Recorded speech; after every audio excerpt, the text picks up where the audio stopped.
آج ایک ماہ میں فیصل آباد کے چوتھے کیس میں بھی میرے بھتیجے شیخ راشد شفیق کو عمر ایوب اور شبلی کے ساتھ 10 سال قید سنائی گئی ہے، جو کہ ظلم ہے، ایک پیٹرن رکھ دیا گیا ہے 10 سال، جبکہ وہ وہاں موجود ہی نہیں تھا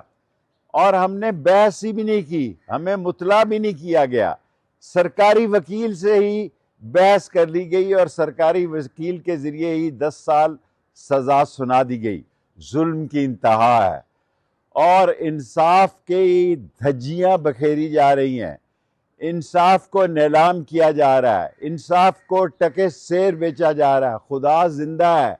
ہم نے خدا کو حلف دے کے یہ کہہ سکتے ہیں کہ راشد شفیق نے کبھی فیصل آباد گیا ہی نہیں، اور آپ نے 40 سال 4 کیسوں میں 10 سال کی قید سنا کے، شرمناک قید سنا کے اپنا منہ کالا کیا ہے۔ آئین، قانون اور انصاف کی نہ صرف دھجیاں بکھیری ہیں بلکہ ان کے اوپر ایک الزام لگایا ہے کہ پاکستان ایک ملک ہے جہاں انصاف جو ہے دم توڑ گیا ہے۔ خدا بڑا ہے، خدا عظیم ہے، خدا کے یہاں دیر ہو سکتی ہے، اندھیر نہیں ہے۔ اور راشد شفیق کو آج جو چوتھے کیس میں بھی 10 سال سزا دی گئی ہے، میں چیف جسٹس صاحب سے درخواست کروں گا کہ آپ جلد از جلد، جس طرح آپ نے 4 مہینوں میں کیسوں کا فیصلہ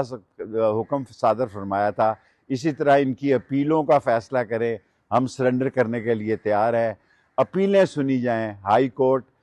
اپیل سنیں کہ سچ کیا ہے۔ ایک بندے کا وجود ہی نہیں ہے فیصل آباد میں، اس نے فیصل آباد کبھی زندگی میں دیکھا ہی نہیں ہے، اس کو آپ نے 4 کیسز میں 10 سال 4 مرتبہ سزا سنا دی ہے اپنے سرکاری وکیل سے اجرا کر کے۔ یہ ظلم ہے، زیادتی ہے، جبر ہے، اور یہ ایسا ظلم ہے کہ خدا پکڑے گا انشاءاللہ ان لوگوں کو جن لوگوں نے ناانصافی کی ہے، اور انشاءاللہ تعالی انصاف کا علم بلند ہوگا اور راشد شفیق انشاءاللہ بڑی عدالتوں میں، اپیلوں میں، رٹوں میں انشاءاللہ اللہ نے چاہا تو بری ہوگا۔